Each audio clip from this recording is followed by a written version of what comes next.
J'ai beaucoup résisté, j'ai voulu manger du lait, du fromage et des œufs longtemps en soulageant ma conscience. J'ai tout essayé, mais quand on commence à mettre des raisonnements logiques en place, on se rend compte qu'il faut tout arrêter. Je suis convaincu que tuer, c'est un crime. Je parle en général, tuer est un crime. Alors, on le sait pour les humains, mais on ne l'applique pas pour les animaux. Je passe un peu pour une hurluberlue, quoi. Je passe un peu pour la folle dingue végane qui... oui, mais bon, enfin voilà, c'est tellement bon le cochon, c'est tellement bon le poulet. Nous sommes en 2019 et nous ne reconnaissons toujours pas, au niveau culturel et plus largement institutionnel, le fait que les autres animaux sont également des êtres sensibles. Ce sont des mots apparus sur des ponts routiers ou mal effacés sur des bâtiments d'élevage. Ces mots dénoncent le spécisme, l'exploitation des animaux par l'homme. Des êtres vivants réduits à de simples marchandises. Les militants de la cause animale ont tous connu le même déclic, l'impossibilité un jour de concilier consommation de viande et éthique morale. J'ai découvert que j'avais une dissonance en moi, que tout le monde a, enfin en tout cas tous ceux qui continuent de manger de la viande, etc. ont. C'est-à-dire qu'on va montrer le petit mouton à son enfant en disant « Oh, regarde comme il est mignon voilà. Et le soir, tu vois, celui que tu as trouvé mignon, il est là, il est dans ton assiette, quoi. Et j'ai trouvé que c'était d'une extrême violence d'imposer ça à un enfant. J'ai trouvé que c'était mais monstrueux, quoi. L'antispécisme est un courant de pensée philosophique. Il considère que l'espèce à laquelle appartient un animal n'est pas un critère pertinent pour décider de la manière dont on doit le traiter. Dans les faits, le spécisme consiste finalement à nier ou à mépriser les intérêts de certains êtres sensibles, sous le seul prétexte qu'on les assimile à une autre catégorie. Cédric Stolz, philosophe et théoricien de l'antispécisme, déconstruit dans un ouvrage à paraître l'idée religieuse d'espèce et de hiérarchie des êtres. Les différences entre ces êtres qui peuplent la Terre ne légitiment en rien l'exploitation animale. On pourrait dire que une vache a une queue, des sabots, un museau, qu'elle n'a pas d'intérêt à conduire en voiture, qu'elle ne maîtrise pas les mathématiques complexes, c'est tout à fait correct. Mais quel est le lien logique avec le fait de la mettre à mort, de nier ses intérêts vitaux? Aucun. Tiens, il faut le refaire, hop. Porter le débat sur la place publique. Les antispécistes optent pour des stratégies de manifestation originales, comme le cube, inventé par 2 animalistes australiens. Il existe 500 antennes de ce mouvement dans le monde, dont une à Nancy depuis décembre 2018.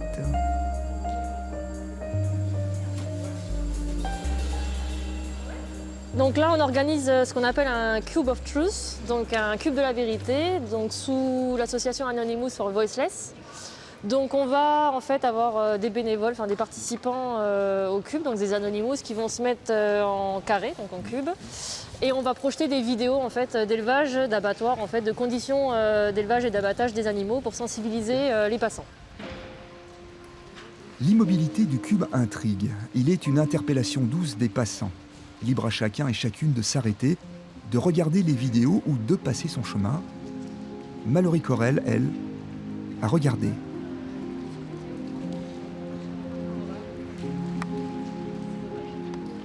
Il y a des vaches, il y a plein d'animaux qui sont enfermés dans des camions pendant 50 heures et qui n'ont pas à boire, qui n'ont pas à manger. C'est horrible. Est-ce que vous, ça peut modifier votre façon de vous nourrir ou de consommer tout simplement? C'est peut-être déjà fait, je sais pas. J'essaye, mais c'est vrai que c'est un peu compliqué parce que j'ai été... depuis toute petite, je mange de la viande, quoi. Mais c'est vrai que ça fait mal au cœur de voir des animaux comme ça et qu'on a ça dans nos assiettes. Le Centre de recherche sur les médiations de l'Université de Lorraine analyse les phénomènes de radicalité dans la société. À travers la libération animale, c'est toute la relation de l'homme à la nature qui est remise en cause. L'idée que la civilisation dans laquelle on est, la société dans laquelle on est en rupture avec une sorte d'ordre naturel, une harmonie qui est cassée, ça s'inscrit d'ailleurs dans une grande tradition philosophique, et que l'homme dominant le monde, à partir de valeurs et d'une morale qui n'est pas jugée correcte, il y a un danger pour l'humanité. Voilà, au fond, c'est quelque chose qu'on pourrait étendre à la lutte contre le changement climatique, pour la préservation de la nature ou du monde en tant que tel.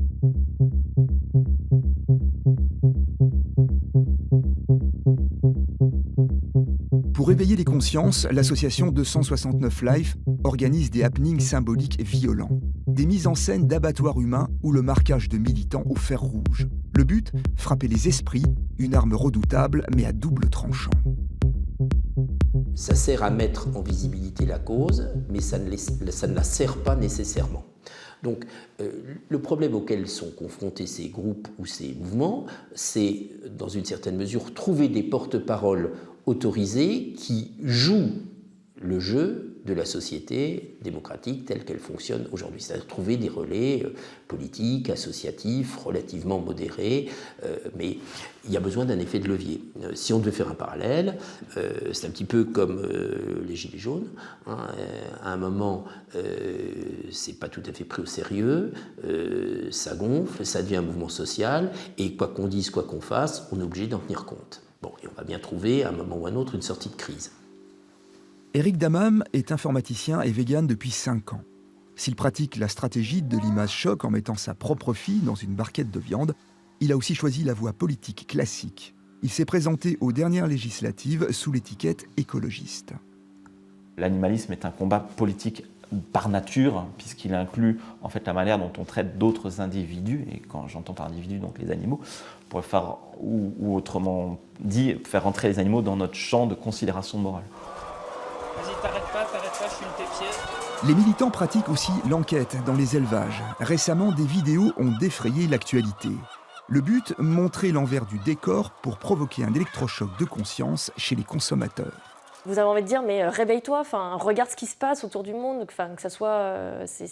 on ne peut pas faire ça, et on ne pourra jamais être en paix, nous, en tant qu'humains, si on continue de faire ça à des autres êtres vivants inférieurs. Les gens mangent de la viande parce qu'ils sont manipulés, parce qu'on leur fait croire que tout se passe bien, que c'est normal, etc., etc. Et du coup, moi, j'ai vraiment envie de consacrer un peu de mon temps à sensibiliser l'opinion publique, à dire hey, regarde, ça c'est la vérité, ça c'est ce qu'on te montre à la télé. Certains militants estiment que la prise de conscience générale du sort fait aux animaux n'est pas assez rapide. Cette frustration s'exprime dans des actes violents.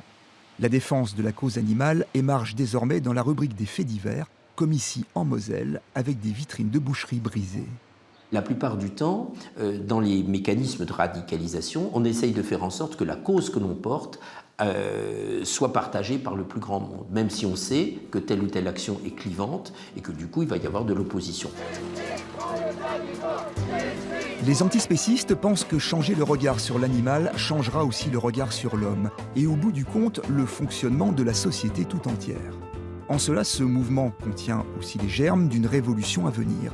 Et comme dans tout projet révolutionnaire, l'utopie côtoie les décisions les plus radicales. La fermeture complète de tous les élevages, évidemment. C'est la fin de toute forme d'exploitation animale directe.